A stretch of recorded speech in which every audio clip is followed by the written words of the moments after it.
So now we're really getting into at least I feel that we're getting into the meat of the section on evolution, where we start thinking about, like, okay, how did these ideas about evolution come about? So first, history, gotta know where these ideas came from.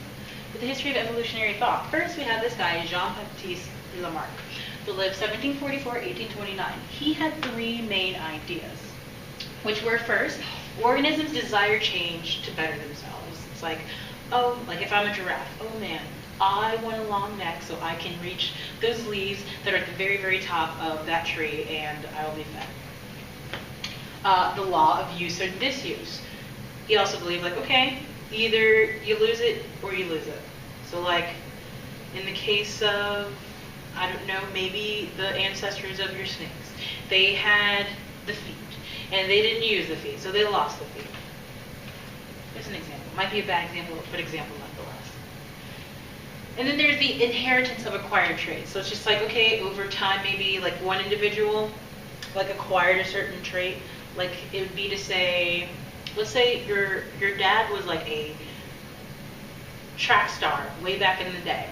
So he acquired the trait of being really fast. So it's saying, okay, since he's your kid, like that's your father, he's your parent, you would inherit his ability to run fast. It's like, okay, your parents are really, really smart, and you're supposed to be really, really smart. But that's another topic, because there's a lot of different ideas regarding intelligence. But Lamarck also thought that giraffes had long necks because, yeah, they had to stretch to get the food. So that's that whole, we've acquired this trait, and we desire the need to have this trait so that we can benefit. But he also thought that this acquired long neck would be passed down to offspring. So I'm using that giraffe as an example again. However, this hypothesis, as we know, is incorrect. Acquired traits are not passed down to offspring. It's just like, just because your parents are like beautiful people doesn't mean that you're going to have a beautiful baby. Like, I've seen ugly babies with like beautiful parents. It happens. And vice versa. I don't know. Don't ask me. But then we come to Darwin and Wallace, who are our main contributors to the theory of evolution. And we've talked about Charles Darwin a little bit in class, but not a lot of people know about Wallace, because everyone gives credit to Charles Darwin. But with Darwin and Wallace, they had similar ideas, but they're in different places in the world. Like Darwin was over, like he traveled around, but like he was mainly South America, Galapagos. Wallace was around the Indian Ocean, part of South Africa, but in like 1854. So Darwin earlier than Wallace. They're both considered founders of the theory of evolution now. If you talk to any scientist, Charles Darwin though, he was 23 years old. He was like a baby. He was like Miss Case. Yes, I know. We're not going to talk about that. But yes, he was young, at least young considering our age. Back then, he might have been considered old.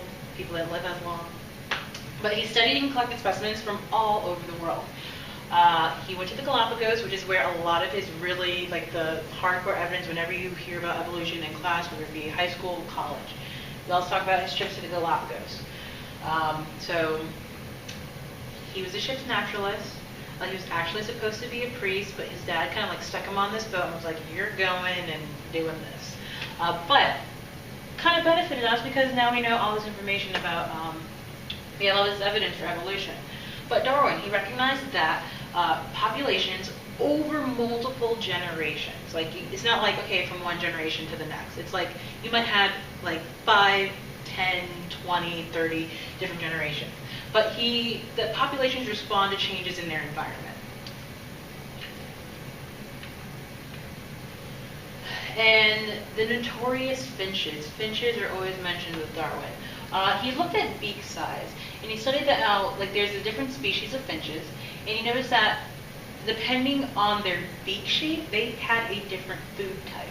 So like you had your seed eaters, you had probing bills, so they like kind of like dart and get their food.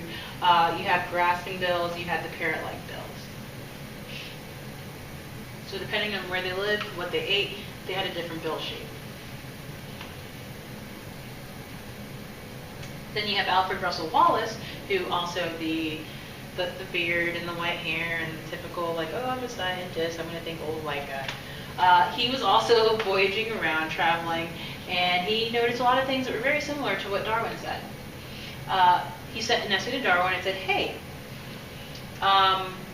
here are my observations. He didn't use the term natural selection, but he did describe the same ideas. So like Darwin attributed to the whole concept of natural selection. Wallace, same ideas, but just didn't say, oh, natural selection. So we consider them the co-discoverers of the theory of evolution. But Darwin's main ideas. First, there is the concept of natural selection. If you have certain traits that are suitable for an environment, then you're going to survive. Those traits are going to pass on because guess what? Hey, you're surviving and you're probably going to be able to reproduce. And then over generations, that population is going to change because there's that certain trait that is being passed down generation after generation. Also, Darwin believed that variation increases the chances that at least some members of a species will survive under those changed environmental conditions. And last but not least, the environment is the driving force for natural selection. So depending on where you are, certain traits are going to win out and you're going to be able to reproduce. It's like if I'm living in, if I'm let's say I'm a bear and I'm in the rainforest, where it's really maybe hot, or just in an environment where it's hot and humid, probably not gonna survive if I have this like thick coat. Or like if I'm any organism that like lives in a very humid area and I have like some type of thick skin, or I have something that makes me not able to survive in that environment, I'm probably gonna die out.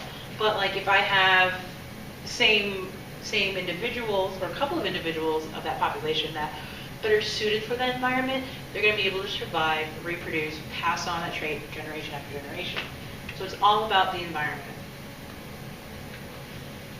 And there's actually a quote from Darwin. He was like, Lamarck was the first man whose conclusions on the subject excited much attention.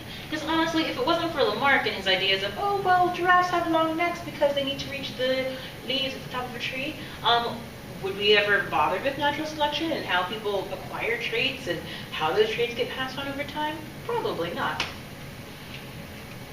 And then that's it until our next lecture on the evolution of life. So how does life change over time?